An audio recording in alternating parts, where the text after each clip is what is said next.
أسمات ناي 12 حواريات نفلط له ترجم سمومك كما يو وينتايو نزبل أسماتهم ترجم ناي سمومن تمري إنامو እግዚአብሔር ጥበብን ምስጢርን ይግለጽልና።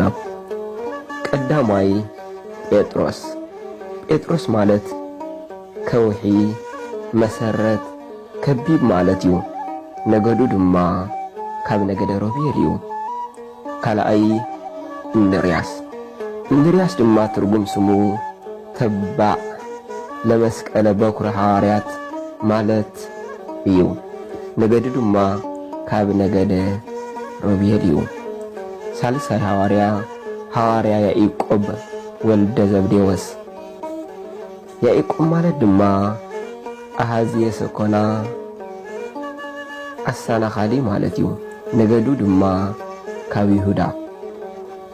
ራብዓይ ሐዋርያ ዮሐንስ ማለት ድማ ትርጉም ስሙ ፍጹም ሓጎስ ርህራሄ ማለት እዩ።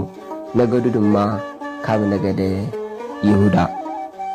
ሓሙሻይ ሐዋርያዊ ፊልጶስ ማለት ድማ ፈታዊ ኣሕዋት ኣሃዝየ ኩናት ስውር ቦታ ገራሕ ኣፍራስ ማለት እዩ። ነገዱ ድማ ካብ ነገደ ዛብሎን እዩ። ሻድሻይ በርተሎሜዎስ ማለት ወዲ ሓይሊ ወዲ የማን ማለት እዩ። ነገዱ ድማ ካብ ነገደ ንፍታሌም እዩ። ሻውዓይ ሐዋርያ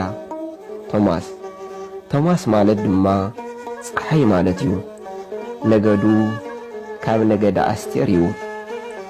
ሻሙናይ ወንጌላዊ ሐዋርያ ማቴዎስ ማለት ድማ ሕሩይ ማለት እዩ። ማቴዎስ ነገዱ ካብ ነገደ ይሳኮር እዩ። ታሻዓይ ያዕቆብ ወልደ እልፍዮስ።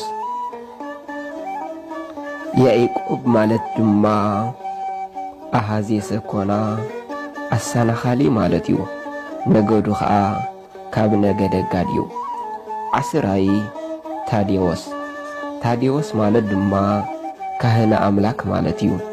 ነገዱ ካብ ነገደ ዮሴፍ እዩ።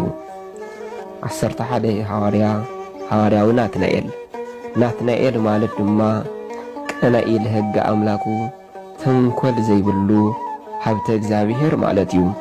ነገዱ ድማ ካብ ነገደ ዳን እዩ። 12 ሐዋርያ ማትያስ ማለት ድማ ፀሓይ መተካእታ ጸጋ እግዚአብሔር ማለት እዩ።